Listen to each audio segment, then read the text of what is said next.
Hi students, this video will cover exercise 4A in InDesign. In your module 4, we're going to be placing images, wrapping text, saving and exporting files, and then packaging for pre-press purposes. Say that fast 3 times. But I'm excited to help you out with these 3 little exercises. And if you want to follow along, this is your tutorial. So please launch InDesign. And the first thing you're going to want to do is create a new document. We did this in a few modules ago, so you're somewhat familiar with this process. You're going to want to keep it on a print. You can hit letter, and then it's obviously going to default here to a specific letter type. I change it to inches, which is important. Your orientation, portrait is what I was hoping. Pages, 1 page. You want to uncheck facing pages for this assignment. We're only going to be doing 1 page. Of course, this is the page number, which since we're not doing multiple pages, we really don't need to page number any of them. Columns will be 3. The gutter you can have default. The margins are 0.25. You want to keep the setting all the same. So if you hover over, make sure this chain link is on, and it'll automatically add it to the top, bottom, left, and right for margins. Bleed and slug, we will also add a bleed and slug as well. 0.125 is standard. You want to make sure that's all the same also. The slug, we're going to just add a slug to the bottom, and that's just going to be 1.5. So you do not have to have this length selected.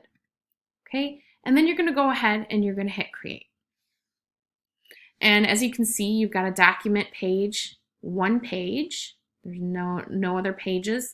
If you don't see your pages panel, you're going to want to go to Essentials, Reset Essentials, which I've done here. And then of course I see my pages grouped. I can pull those out and work with those. But you're really going to want your pages readily available to you. You can always close down others if you want to get as much real estate as you like. Okay, and then you notice in here that there's only 1 page, which is good. You also notice out here, here is our bleed, here's our margin of 0.25, 1/4 of an inch. Here are our columns. None of these lines actually print.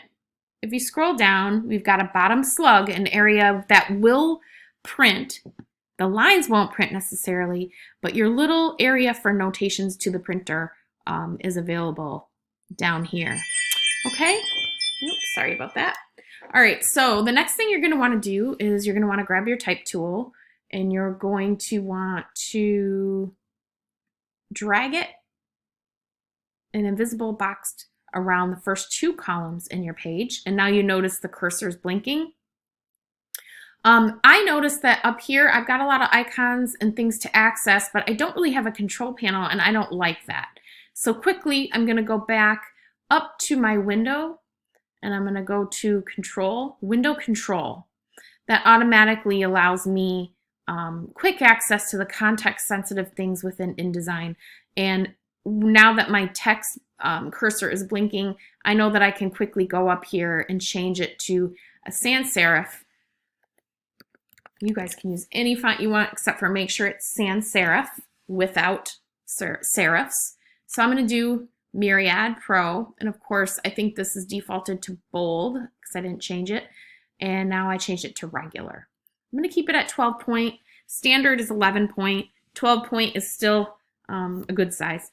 So we'll keep it at 12 point. And then we're going to want to fill this with placeholder text. So go up to your menu, type, make sure your cursor is blinking, fill with placeholder text. So I'm still within my text box, and I added placeholder text, which is a Greek copy. And this actually is something you work in the industry a lot in corporate and advertising and agencies, just for placeholder purposes. Maybe if you're working with a writer and the writer hasn't completed their work, they want you to propose a visual idea. And so using placeholder text will help them understand how much copy to write. Sometimes you're the person who has to make that happen visually before they even start their work. And sometimes it happens the other way around. So I now have the copy filled into this space, and what I want to do is, I'm not sure I like this one big long column. I might want 2 columns. So I'm going to go ahead and I'm going to go to my selection tool. You can hit V or just click right up there. And there is an option for you to change the columns of your text up here in the control panel, but since we don't have it open, you can open up your document window a lot bigger and do it that way. And you'll see it down over to the right. Show you all where that's located. It looks a little bit like this. And you can just bump it up to 3 columns. Or as long as you've got that text box selected with your selection tool, you go ahead and you go up to Object, Text Frame Options, and then there's also this area here, the number of columns. We're going to do 2 and say OK. Excellent. The next thing I want you to do is find 4 photos, either original photos that are yours.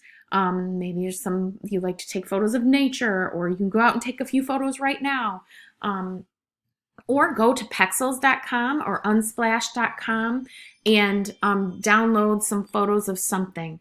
I want you to save 4 of them. Okay, so get a little creative that way, and then come back, and I want you to place 3 photos in this last column, only 3. And to place, you'll go File, Place, or you will do a Command D on the Mac or a Control D on the PC. Okay, and then you'll browse out to where those flower photo is, and you will place it, and you'll notice, whoa, it's really big. Okay, so right when you place it, you'll go ahead and you'll find your scale tool. It may be hiding underneath a hidden tool, so click and hold. Free transform tool is usually where it's at. So you want to scale it, double click. I'm going to go ahead and scale it by 20%. Say okay, there you go. I'm also thinking I want it to be a little smaller, so I'm going to go ahead and I'm going to hit hover over the lower right hand corner, hit Shift, Control, click and drag, or Shift Command if you're on the Mac. Okay, now I'm going to go File, Place, or Control D, Command D. I'm going to place 2 more in here and do that same thing. Whoa, still really big. I'm going to shrink it. Shift, Control, click and drag. Another Control D or Command D on the Mac. Place it. Still very big. Double click. Okay. Go back to my selection tool. Hover. Shift, Control, click and drag. Or Shift, Control, or Shift, Command, click and drag. Now I want to move all of these. Click, hold down Shift, click, click, pull them down. For right now, that's where they go. All right. Just align them however you like. And then the next thing you're going to want to do is you're going to want to align these. So you're going to want to go to the Align panel, Window, Object, and Layout, Align. So that's an Align panel. You're going to Shift, Control, make sure all of these are the same and you're going to, or are selected at the same time. And what you're going to want to do is you're going to want to make sure that the third icon from the top align to the right. So you notice this one moved just in slightly. So we're just aligning these to make sure they're nicely aligned. Okay, now you're going to save your document as last name, File, Save As.